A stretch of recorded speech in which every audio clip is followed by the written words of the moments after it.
step one is accountability. But you know what the thing is? A lot of people's ego won't allow them to get past step one. A lot of people's ego won't allow them to get past step one, because to be accountable for something you did wrong, that ownership, that takes a lot of strength.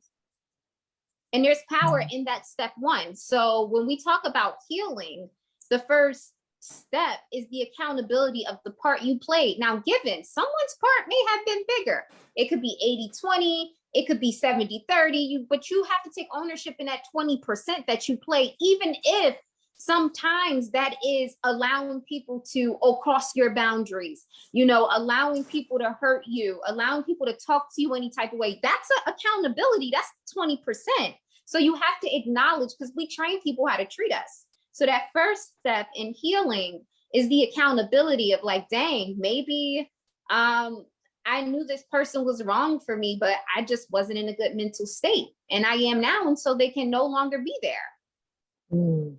They serve their chapter. So that accountability, that would be step one as far as like healing. But then really getting to know you, like beyond the flesh, like who are you as a spiritual being? What are you called to do in this lifetime? We all have a purpose. We all have a calling. What is yours?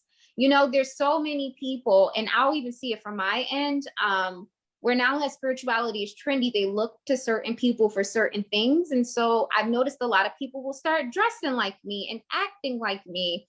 And it's like, that's not what it is. It's about me helping you find your own inner voice, not duplicating something you feel is working for another person, but really, because we all have a calling, but really finding you and then being the best you, So it's that also when we're talking about healing, it's about getting to know who you are beyond the flesh.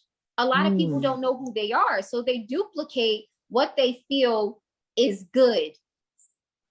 And that's who they want to portray. And a lot of women, especially, they get into, they say you introduce people to your representative. I know you've heard that terminology before. Yes, ma'am. Like, no, like I'm showing up as me.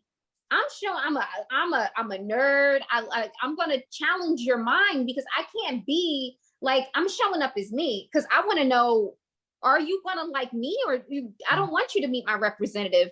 My representative, it's like, that's for people who are outside of me. If I'm interested in someone loving me, I want them to love me for me, not me being able to be the best of someone else or trying to compete with that.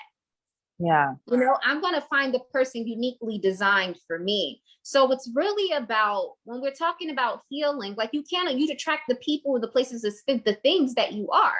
So when we're talking about healing, it's also about like getting to know who you are beyond the flesh. Like, what are you here for? And then being a good person at that. So the next step is, getting to know your soul.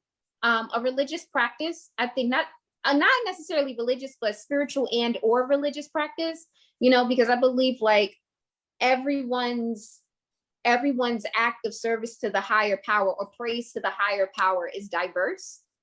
So we can't box people off like that. Like I look at religion a lot like I look at language. Like you're saying hola, I'm saying hello. We're saying the same thing, we're just saying it differently. So it's about finding out what connects to your